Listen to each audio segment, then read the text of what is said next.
lo saludo al maestro, al querido Francisco Paco Cruz, autor de libros como García Luna, El Señor de la Muerte, y quien constantemente desde su trinchera periodística ha denunciado pues a Peña Nieto y sus 40 ladrones y esta corrupción desde el Estado de México que tanto ha sangrado a nuestro país.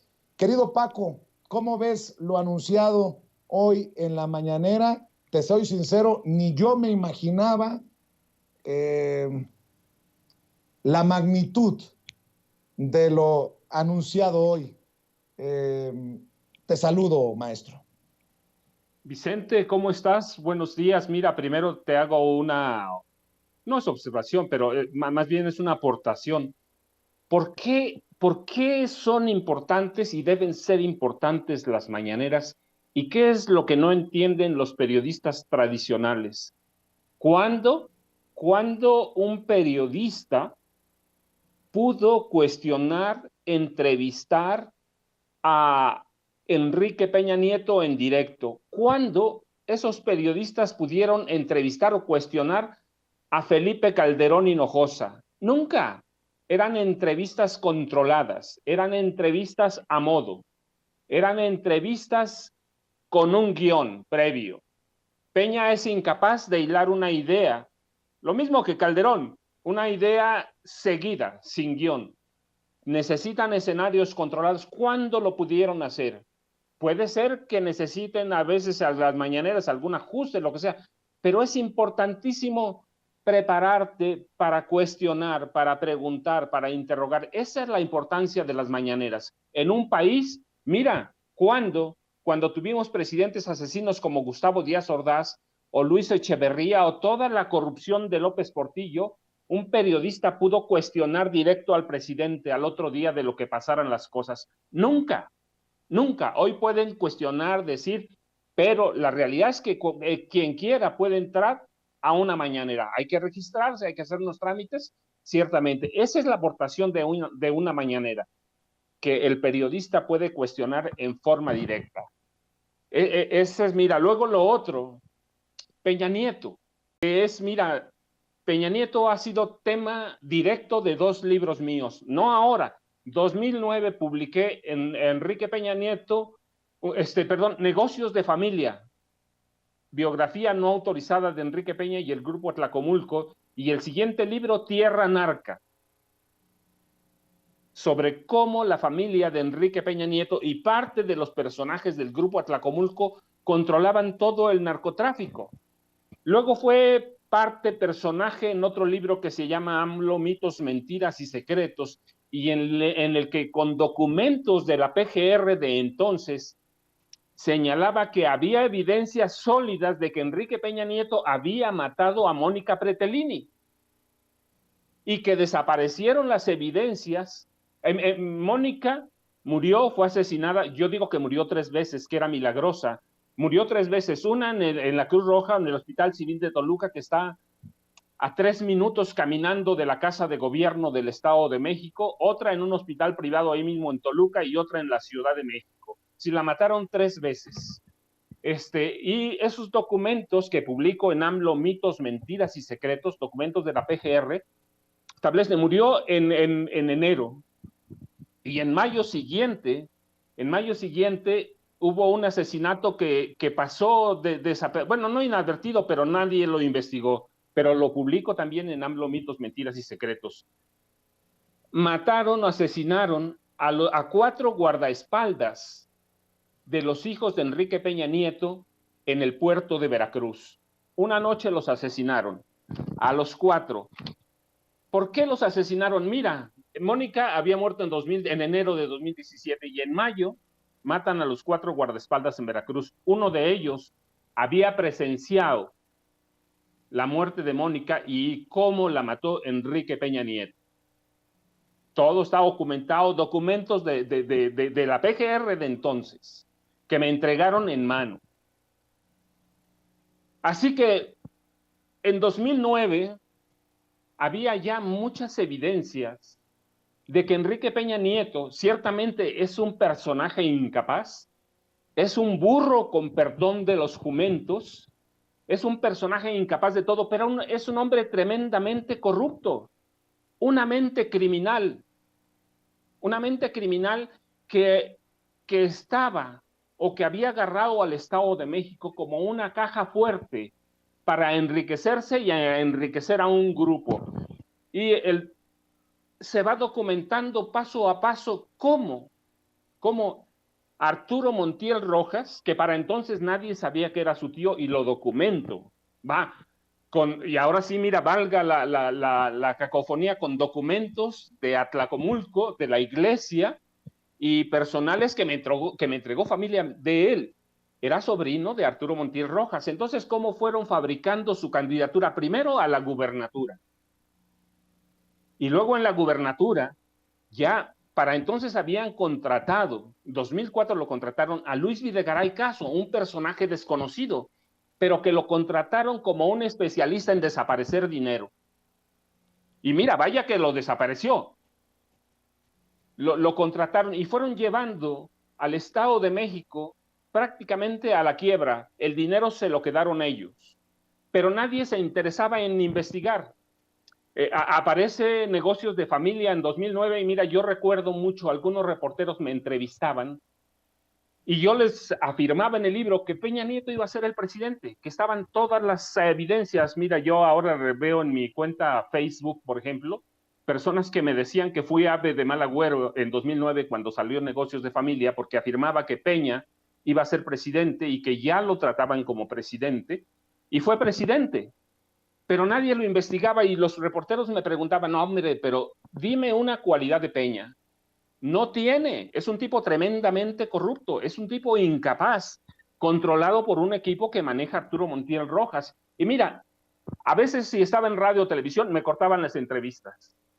Si era prensa escrita, no me publicaban en definitiva. Querían que les dijera que Peña era un hombre de Estado, un estadista. Yo recuerdo, mira, columnistas de Ciudad de México que en esa época escribían y lo trataban como estadista. Y yo decía, ¿cómo lo tratan como estadista? Pues no conocen el Estado de México. ¿Acaso han venido a Toluca a comer tortas de chorizo a la vaquita, que son muy famosas en los portales, las más famosas de Toluca, quizá no las mejores, pero las más famosas? Vienen a comer tortas a la vaquita de chorizo, se meten a Palacio de Gobierno, que está casi enfrente, y salen y van a escribir que este tipo tremendamente corrupto es un hombre de Estado. En ese contexto se allegan a Televisa, y Televisa fabrica un candidato de mercadotecnia, y nos hace creer que recuerdas aquellos lemas de campaña: Enrique Bombón, te quiero en mi colchón, Enrique Mangazo, contigo me embarazo. Nos hace creer que ese hombre es el Estado, y esas fueron sus políticas públicas, ¿eh? Esas fueron sus políticas públicas. Es decir, había suficientes evidencias de que era un hombre tremendamente corrupto, pero lo fabricaron. Es una fabricación de mercadotecnia. Nadie lo quiso investigar porque les iba a dejar mucho dinero. Y mira, no investigaron la muerte de Mónica Pretelini, no investigaron el asesinato de los guardaespaldas de los hijos de Peña Nieto y de Mónica. Nunca los investigaron y los documentos estaban en la PGR. Luego lo allegaron a Galilea Montijo para empezar a crearle una imagen, pero luego la gente desechó a Galilea, la gente de Enrique Peña Nieto, porque decían que era muy corriente. Luego le allegaron a Lucero, la cantante, pero estaba casada bien con Mijares y la desecharon. Y luego le allegaron un negocio grandísimo con la Gaviota. Pero mira, a Lucero no se fue gratis. A Lucero le dieron un gran contrato por millones para anunciar las obras de Enrique Peña Nieto. Y a la Gaviota desde entonces también le dieron millones. Todo viene documentado en el libro, en los dos libros, ¿sí? Entonces fueron fabricando un candidato, y cuando se llega a la época de las elecciones presidenciales de 2012, le fabrican un equipo, le allegan un equipo tremendamente corrupto, puramente criminal. Mira, encabezado no por Luis Videgaray Caso, no, él era uno de los personajes, era el que iba a esconder el dinero, por Gerardo Ruiz Esparza, que ya se murió, pero ese hombre iba a controlar todas las obras de gobierno, lo hicieron secretario de Comunicaciones, un hombre tremendamente corrupto, desde 1980 y tantos, estaba con el Grupo Atlacomulco. Él llega al Grupo Atlacomulco a través de Alfredo del Mazo González, cuando llega a la gubernatura. Y luego le colocan a otro personaje que sí es su amigo, y es su único amigo y compadre de grado, Luis Enrique Miranda Nava. Y también primero lo hacen subsecretario y luego lo hacen secretario de Estado. Y luego le llegan a Rosario Robles para manejar los programas sociales y sabemos en qué terminó. Y luego le llegan a Emilio Lozoya Austin para manejar grandes inversiones y le entregan Pemex y sabemos en qué terminó. Así que había evidencias suficientes. Mira, por ejemplo, el narcotráfico en el Estado de México lo controlaba a través de su primo Cuitláhuac Ortiz Lugo. Lo controlaban desde 2000, entre Arturo Montiel Rojas, que era el gobernador, y Enrique Peña Nieto, que era la persona más cercana, y luego gobernador. Cuitláhuac Ortiz Lugo, que era primo de Enrique Peña Nieto, y José Mansur Ocaña. A José Mansur Ocaña lo llevaron primero a la delegación de la PGR y lo estaban preparando como prepararon en su momento a Genaro García Luna para controlar el narcotráfico en este país. Gerardo Mansur Ocaña terminó huyendo, acusado de narcotráfico. Ahí están los documentos en la PGR.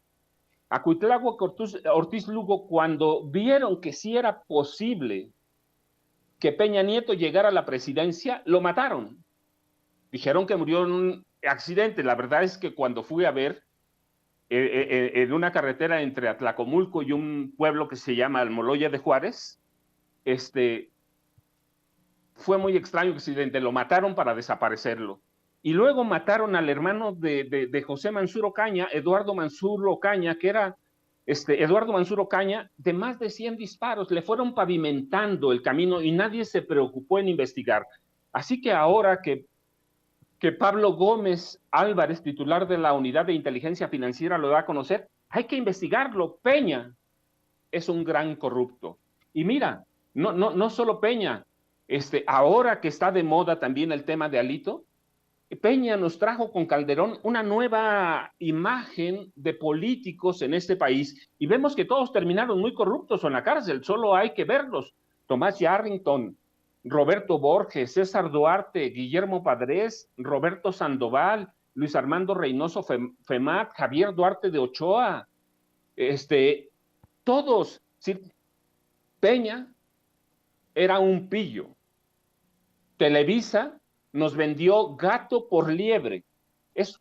¿Puede una televisora armar un candidato? Pero claro que puede.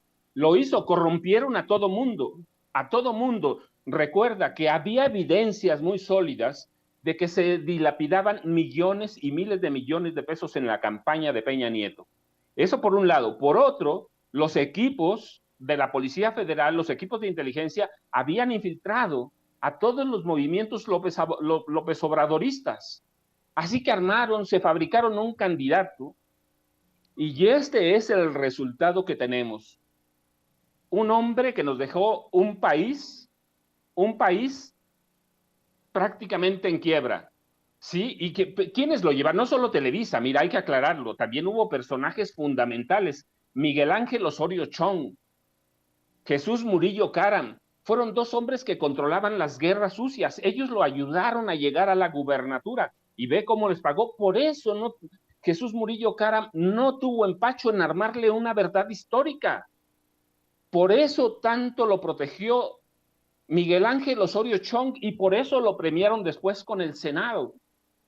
Así que Peña tenía una historia larga, muy larga que contar. Es un hombre corrupto desde jovencito, nació para ser, él lo decía, ¿recuerdas? Decía, la corrupción está en el ADN cultural de los mexicanos. No, está en el ADN cultural de los priistas.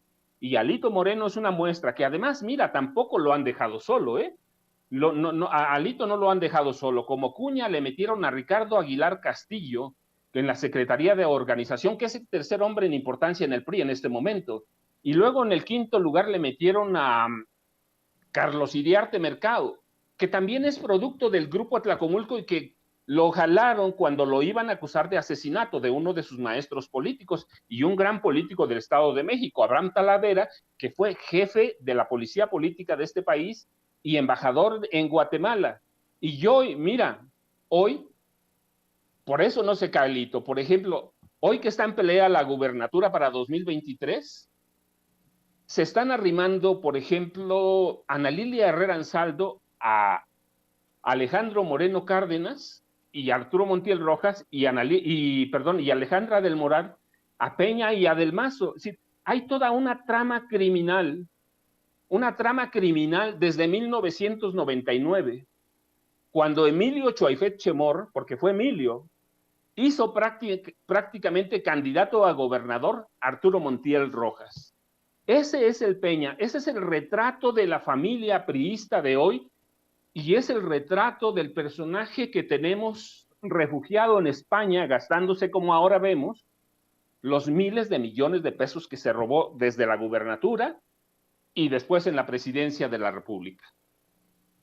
Paco, también hay que reconocer a Pablo Gómez, que dejó la víbora chillando cuando dijo que la unidad de inteligencia financiera era parte de la corrupción. Esta declaración, vamos a escucharla, vamos a verla, que creo que también nos va a llevar a mucho por los personajes del Estado de México que, dependiendo de cómo vaya la investigación, el caso que arme la Fiscalía General de la República, podrían terminar siendo cómplices de Peña Nieto. Vamos a ver y escuchar. Miren, les quiero decir una cosa que a lo mejor es una imprudencia. La unidad de inteligencia financiera no estaba en la lucha contra la corrupción. Era parte. Ahí se las dejo. Y bueno, esta declaración de Pablo Gómez lleva a muchos, porque hay un gran debate. Lo mismo, algunos nada más a nivel periodístico lo reconocen a uno, lo critican a uno. Ayer le decía al presidente, cuando se le reconoce presidente somos sus lustrazapatos, cuando lo cuestionamos o hacemos señalamientos, nos llegaron al precio. Que si se refería Pablo Gómez a la unidad de inteligencia financiera con Santiago Nieto, no lo sé, pero yo creo que se refería a Bas y a estos que pues vieron cómo Peña Nieto hizo y deshizo y callaron como momias. O dame tu opinión de esta declaración de Pablo Gómez, querido Paco Cruz. La unidad de inteligencia financiera sirvió como un refugio para Bas, por ejemplo, que un hombre muy ligado a Peña Nieto, para cuidarles las espaldas. ¿Cómo te puedes explicar que nadie documentó todos los movimientos extraños de Enrique Peña Nieto? Y no de Peña Nieto, mira, yo te decía, Gerardo Ruiz Esparza, que se murió sin ser investigado, Luis Enrique Miranda Nava, que lo traigo bien documentado en negocios de familia, hasta sus hijos eran dueños de empresas, sus hijos menores de edad, ¿sí? A Rosario Robles, ¿cómo te la puedes explicar si no es con la complicidad de personajes como Bas? ¿Cómo te puedes explicar todo lo que hizo Emilio Lozoya Austin sin la complicidad de la unidad de inteligencia financiera? ¿Cómo hacen las transferencias? Y claro, esto también debe ser una complicidad del sistema bancario mexicano, que ha padecido históricamente esa debilidad, ¿no? Y me parece que hay evidencias sólidas y caminos para llevarnos a la unidad de inteligencia financiera con Enrique Peña Nieto, y luego hay que ir más atrás, con Felipe Calderón, permitían todo lo pasaban. Era como un cargo burocrático, una parte del grupo, de la administración, de quedar entre cuates, de una mente criminal que era un grupo que venía sólido desde mucho tiempo y que usaron al país como una caja chica, el Tesoro Nacional. Así que sí, creo que hay que ver a la UIF de Enrique Peña Nieto, a personajes como Bas, como Castillo, recuerdas que era virrey de Michoacán. Entonces hay que ver una serie de movimientos de los gobernadores. Yo te mencionaba unos, pero hay cualquier cantidad, con Enrique Peña Nieto, con Calderón. La UIF era una tapadera que actuaba, cuando actuó, por consignas políticas. Con Enrique Peña Nieto así lo hizo con Calderón, y podemos ir más atrás igual. ¿Sí? La UIF con Peña, la UIF del PRI, la UIF del PAN era una tapadera de los negocios y las transferencias sucias del primer grupo político, o las élites políticas y burocráticas del PRI y del PAN. Los grandes periodistas de México, perdón por el sarcasmo, Paco, hicieron una gran investigación sobre la casa rentada por el hijo mayor del presidente Andrés Manuel López Obrador en Houston. Esta investigación, que lleva hasta un libro de Raúl Gil Olmos, La Casa Gris. Ayúdame a entender, encontrar una explicación a que esos mismos grandes periodistas como Loret, a todos los de Mexicanos contra la Corrupción y la Impunidad, al propio Gil Olmos, con mucho respeto, ¿cómo es que nunca, dices tú, se investigó a fondo a Peña Nieto? Yo tengo Vicente, hay mucha evidencia. Mis versiones, mi querido Paco, yo tengo mis versiones, porque está el caso de Televisa, que ha sido señalada, y creo que con bases, en crearnos, y también Televisión Azteca, porque recuerdo aquel programa en el que hablan del amor, y es cuando se habla de la gaviota, en un programa de TV Azteca, pero sobre todo Televisa creó este telecandidato o telepresidente, como le llamó en su momento Genaro Villamil. Televisa, que también es señalada de estar en estos arreglitos para ayudar a la red presuntamente de corrupción de Alito Moreno, el PRI y Televisa de la mano. Mi querido Paco, ¿con qué cara esos grandes periodistas de México hoy se van a colgar de la nota importante, y no sé si podría llegar a ser, salvo que tú me digas, la nota del sexenio?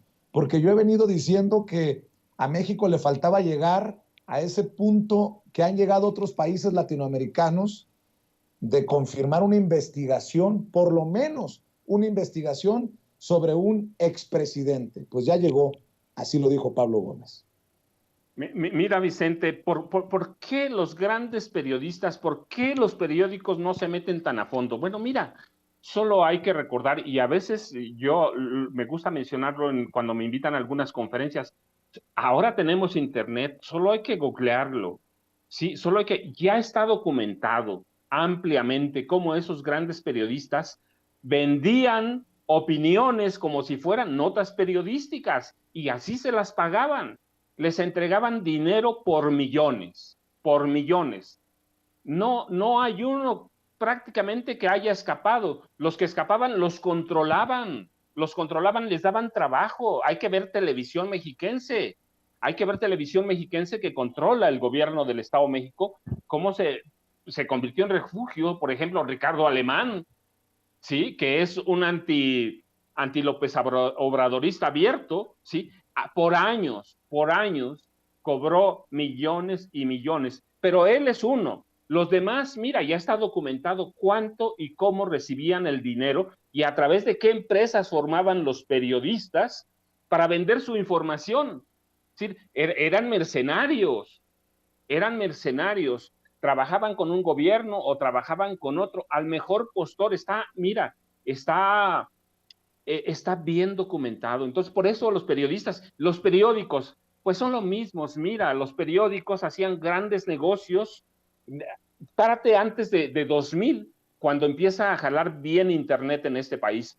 Entre fines de los 90 hubo intentos, pero murieron muchos proyectos. Pero en 2000, cuando nacen los grandes sitios de Internet de este país, Reforma, El Universal, apárate antes de eso, ¿cuál era la circulación de la venta de los periódicos impresos? Mínima, el que pongas. Excelsior, Universal, Sol de México, Sol de Toluca, que son una cadena, Milenio, sí, con el Grupo Monterrey, sí, Multimedios, sí. ¿Cuál era la circulación de esos periódicos? Nada. La mayor parte del tiraje era eso, tiraje a la basura. Ibas a las bodegas de los periódicos y los tiraban todos. ¿De qué vivían? ¿De qué vivían? Del dinero que les daba el gobierno federal, y no la publicidad directa, que tiene una razón de ser. No, mira, yo recuerdo alguna vez platiqué con un dueño de un periódico y le preguntaba, ¿por qué contrató a fulano de tal? Y me dijo, textual, te digo su respuesta. Me dijo, porque mira, cuando no tengo para la nómina, fulano de tal va a la presidencia con ese portafolio vacío y regresa lleno para la nómina. ¿Qué dueño de periódico, qué director de periódico no estaba involucrado en eso? Ya lo han dicho, mira, yo ahora estoy dando seguimiento a la prensa en los 60, ¿sí? En los 60 estoy dando seguimiento a la prensa y toda la información estaba controlada directamente por el presidente de la República. El periódico que publicó por error fue, debo decirlo, una foto en la que se confundía a Díaz Ordaz con un gorila, pero que en esencia sí era un gorila, los terminaron cerrándolo por órdenes del presidente Díaz Ordaz. Toda la prensa estaba controlada, ¿sí? ¿Por qué nace Proceso? Porque Luis Echeverría le da un golpe a Excelsior. Es la mano directa del presidente. Y Peña Nieto, vamos y regresamos, porque es lo mismo. Peña Nieto controlaba los periódicos como a través de cañonazos. Aquella frase de Álvaro Obregón, ¿sí? De no hay general o no hay quien aguante un cañonazo de 50,000, pues sigue siendo válida. No son 50,000, pero son millones. No la aguantan. Este sistema, el sistema priista y el sistema panista tuvo una virtud para ellos. Supieron cómo seducir a los periodistas, cómo seducir a los dueños de los periódicos. El periodismo fue un negocio, ha sido un negocio histórico, no para los lectores. El negocio no ha sido un negocio para informar. Hay periodistas que son muy famosos por callar. El silencio vale. El silencio en este país cuesta mucho. Y la prensa fue un gran negocio y ha sido un gran negocio. ¿Por qué? Porque se mantuvieron de los dineros que les daba el Estado. No les importaba la venta. Mira, las notas o los periódicos eran sistemas de comunicación entre la clase política y a veces entre la clase empresarial. Los lectores, no, hombre, allá estaban bien arrumbados en su casa. Tuvimos y hemos tenido una prensa muy corrupta. Y hemos tenido un sistema priista, por eso está como está hoy. Hemos tenido un sistema priista que supo venderse bien. Mira, todavía hay quienes creen en el PRI. Por eso Alito no se cae. Bueno, por eso y por otras razones que podemos discutirlas. No se cae, ¿por qué? Pues porque todos son corruptos. Pero ese sistema fue muy, muy exitoso en vender una imagen. Claro, le ayudaron todos aquellos periodistas como Jacobo Zabludovsky, ¿sí?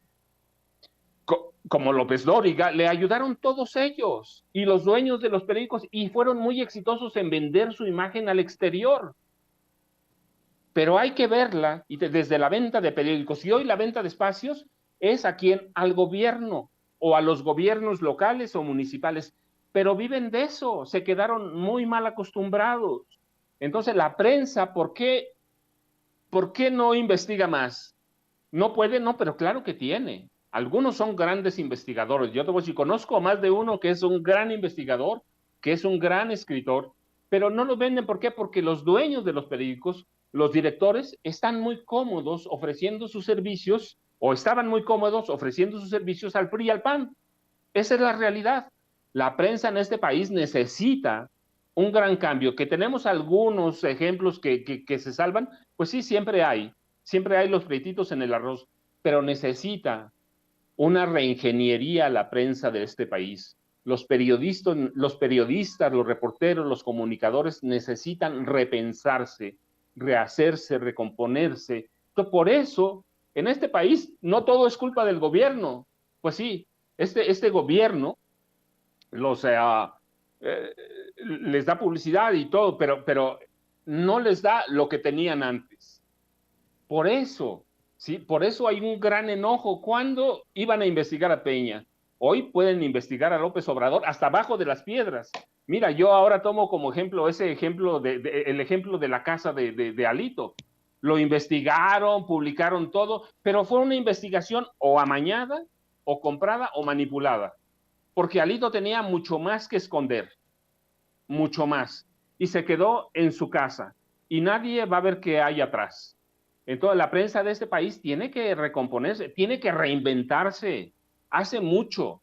¿Pero qué es? Pues es más cómodo vivir de los recursos del Estado, ¿no? Maestro, estoy tratando de analizar lo anunciado hoy. No es secreto que a muchos no les gustó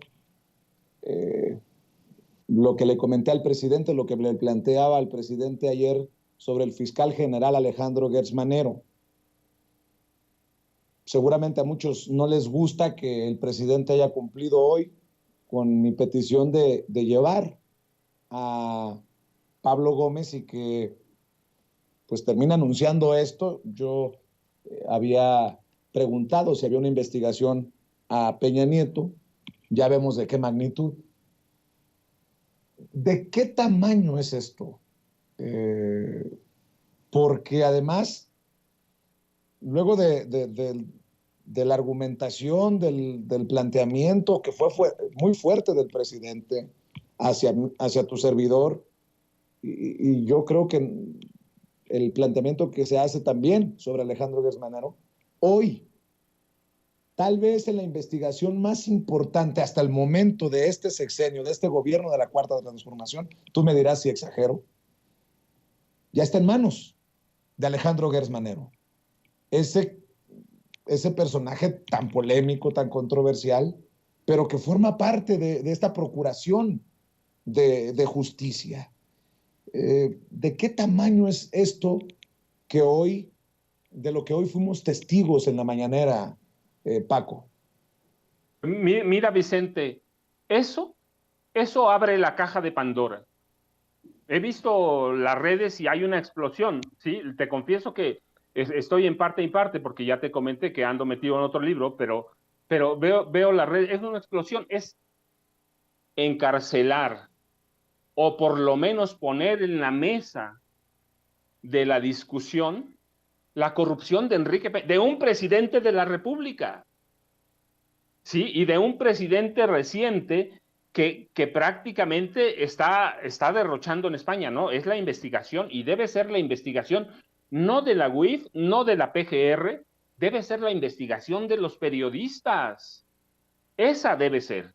Peña Nieto fue el hombre del año mucho tiempo, fue un galán con peinado engominado, ¿sí? Hoy debe ser sentado a la silla del juicio, debe ser sentado ante un juez, pero hay que investigarlo, y bueno, eso es lo que abre la pregunta, pues cuestionar, pues tenemos que cuestionar también a la 4T cuando hay razón, no entrar en campañas cómplices o hacer lo que hacen los periodistas ahora, entrarle al montón. Mis investigaciones son particulares, ¿sí? Pero al montón, por ejemplo, yo te confieso, a mí a veces me preguntan algunos periodistas que me conocen, ¿por qué no escribo esto contra López Obrador o esto? Y les digo, mira, yo he entrevistado, yo he escrito un libro muy crítico sobre López Obrador cuando fue, pero le hice yo. Pero entrarle al montón, no le entro. Entrarle a la conspiración, no le entro. Y lo que hacen estos periodistas hoy es entrarle a la conspiración, ¿sí? Entonces, sí, el periodista debe cuestionar y debe investigar, pero no prestarse a la conspiración, no prestarse al pandillerismo. Y lo que están haciendo hoy los Loret, el que tú quieras, los Ciro, es entrarle a la conspiración, al pandillerismo. Parecen pandilleros en vez de periodistas. Si hay que cuestionar, lo tenías ayer, lo cuestionaste. Pero claro, al pandillerismo, mira, yo no digo ahora que no. Alguna vez me pidieron, ¿por qué no escribes esto? Un grupo de reporteros. y les dije, lo que hago, lo hago yo. A la pandilla no le entro. La pandilla que siga por allá, yo sigo con mis libros y prefiero estar solo. Y estoy solo. Así que hay que cuestionar cuando se debe, pero entrarle al grupo para linchar a alguien, no le entro. Claro. Maestro, y en este sentido, hay muchas aristas, ¿no? O sea, el tema es tan fascinante. Por ejemplo, Pablo Gómez dice que no se ha congelado a Peña Nieto. No me queda claro si no se ha congelado a los familiares de Peña Nieto que tienen relación con estas empresas. Pero me llamó mucho la atención lo que le pide el presidente a Pablo Gómez. ¿Por qué no hablas de la partida secreta? Le pide a Pablo Gómez. Creo que también por ahí nos podríamos llevar una gran sorpresa. Si tuvieron el descaro, ojo, mínimo es inmoral lo que ya sabemos en torno a los negocios de las empresas de Peña Nieto y su familia durante el gobierno de Peña Nieto como presidente, porque recibieron contratos por 10,000 millones de pesos. Por lo menos es inmoral. En fin, ahí te lo dejo para que vayamos cerrando por esta oportunidad, Paco, de lo de que se hable, porque el presidente lo provoca. O sea, le dice a Pablo Gómez, al titular de la Unidad de Inteligencia Financiera, que hable de la partida secreta en este momento histórico, en este día histórico, en esta oportunidad. Me parece que no es coincidencia, tú, mi querido Paco. No, Vicente, solo debes recordar, bueno, si tú tienes razón, mira, primero, cualquier arista que le busques, el narcotráfico, porque el narcotráfico estaba inserto en el gobierno de Enrique Peña Nieto, en la presidencia de la República, lo mismo que con Calderón y que está documentado, ¿sí? A donde lo busquemos, triangulación de recursos, hay, lavado de dinero, hay, a partir del presidente, a partir del presidente, de todo hay, pero hablando de la partida secreta, recuerda que no tenía, hasta que la desapareció López Obrador, no tenía ninguna fiscalización y hubo en su momento, y está ahí documentado, señalamientos de un secretario de Estado de que Carlos Salinas de Gortari se había robado la mitad de la partida secreta. Pararon el escándalo, pero hubo el señalamiento de un exsecretario de Estado, un secretario de Estado con Salinas, con Cedillo y Salinas, de que Carlos Salinas de Gortari se había robado la mitad de la partida secreta. ¿Qué hacía? ¿Qué hay con la partida secreta? Nadie la podía fiscalizar. Era el dinero que el presidente en su caja chica, eso de chica es un decir, pero en su caja chica, dinero que podía disponer para lo que sea. Así que es interesante que investiguen la caja, qué hacía Peña con su caja chica. Pues ya estamos viendo los movimientos que hacía, ¿no? Pero mira, son empresas que venían desde que era gobernador del Estado de México, y es lo que yo hablo. Hay que verlo desde el Estado de México. Peña Nieto no es un personaje para dejarlo en sus 6 años de presidente. A él lo formaron para ser un ladrón. Yo recuerdo mucho, mira, que me llamaba gente del Opus Dei cuando dije que a él lo controlaba el Opus Dei y que lo había puesto el Opus Dei. Me llamaban para invitarme a plática. Decía, pero yo tengo las evidencias, ¿qué me van a platicar? Así que la partida secreta destaparía otra parte de la cloaca que ha sido la presidencia de la República de 1946 hasta el 30 de noviembre de 2018. Fue una caja de raterías. Se robaban el dinero, nadie sabe en qué lo usaron. Le puedes preguntar y te va a decir, gastamos 5 millones de pesos en un chicle. Lo podían hacer, ¿por qué? Pues porque tenían todo para hacerlo. Era discrecional para el presidente de la República. Así que sí, hay que destapar, esa partida secreta fue una cloaca, que iba el dinero para lo que quería el presidente de la República. Y el señalamiento más claro es contra Salinas. Se robó la mitad de la partida secreta. Nada más por no dejar, ¿no se acuerdan de este Peña Nieto en campaña junto a Luis Videgaray, Aurelio Nuño? ¿Se acuerdan de esto? Échalo, Ceci. Tú me has visto aquí. Este es mi equipo de trabajo y hoy queremos decirte, Ale, Luis, Frank, Jorge, vengan todos, por favor. Hoy queremos pedirte que este 1 de julio votes por este proyecto de cambio con rumbo para México. Y queremos pedirte también tu apoyo a nuestros candidatos a diputados y senadores del PRI para lograr hacer un gobierno con mayor capacidad para que las cosas sucedan. México va a cambiar. ¿No es así, jóvenes?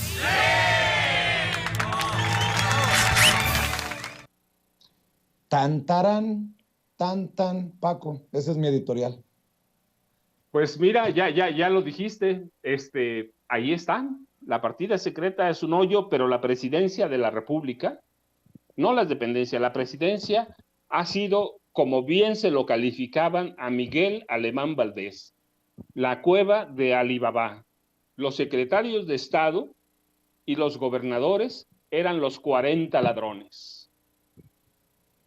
Mi querido Paco, Tierra Narca. ¿Y cuál es el otro libro que puede buscar la gente? Negocios de familia, biografía no autorizada de Enrique Peña Nieto, son Negocios de familia, salió en 2009, y pues mira, no tengo ahora los recortes a la mano porque están en Ciudad de México, cómo a las librerías les prohibían vender negocios de familia, y les prohibían vender Tierra Narca, y donde hablo del asesinato de Mónica y del asesinato de los guardaespaldas. Bueno, el asesinato de Mónica lo llevo en varios libros. Negocios de familia, Tierra Narca y AMLO, mitos, mentiras y secretos. Y mira, la gente me pregunta, ¿por qué un capítulo? No, son 2 capítulos de Peña Nieto en un libro de AMLO, porque en esa época las elecciones el grupo de Peña Nieto estaba concentrado solo en López Obrador. A Josefina Vázquez Mota, además de corrupta, la veían como incapaz, inepta, como lo que es. Por eso ni la tomaron en cuenta.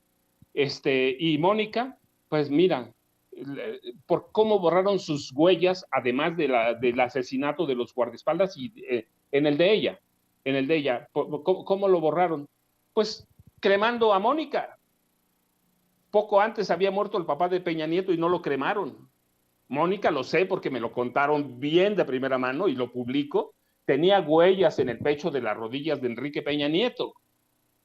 Tenía huellas. ¿Cómo las borraron? Si pasa el tiempo y todo, ahí van a estar. Las borraron cremándola. Cuando todo mundo en el Estado de México esperaba una ceremonia, un homenaje de tributo a Mónica Pretelini, que era un pilar en la vida de Peña Nieto, cuando todo mundo esperaba un tributo, ordenaron cremarla para borrar todas las huellas. Y después, si quieres, platicaremos de los personajes que estuvieron cerca de él. Pero Peña es un pillo 7 suelas. Es un pillo al que le armaron un equipo de mentes criminales para saquear al gobierno federal. Querido Paco, te agradezco mucho que compartas todo esto que te ha tomado años investigar. El golpe censurador contra tu libro, ese no me lo sabía y no me sorprende. Es horroroso cómo estos malandros operaban, y ojalá que lo que hoy se destapó en la mañanera nos lleve a millones de mexicanos a algún día gritar que en este caso ya se hizo justicia, porque hay otros casos. Querido Paco, ¿por qué no cerramos invitando a la gente a tus redes sociales? Vicente, pues ya sabes, @Paco Cruz Jiménez en Twitter, Francisco Cruz Jiménez en Facebook, y yo te agradezco, Vicente, porque sí tienes razón, esta puede ser y debe ser la nota del año y de mucho tiempo, no del año, de mucho tiempo, puede ser la nota del sexenio del presidente. Hay que investigar a Peña.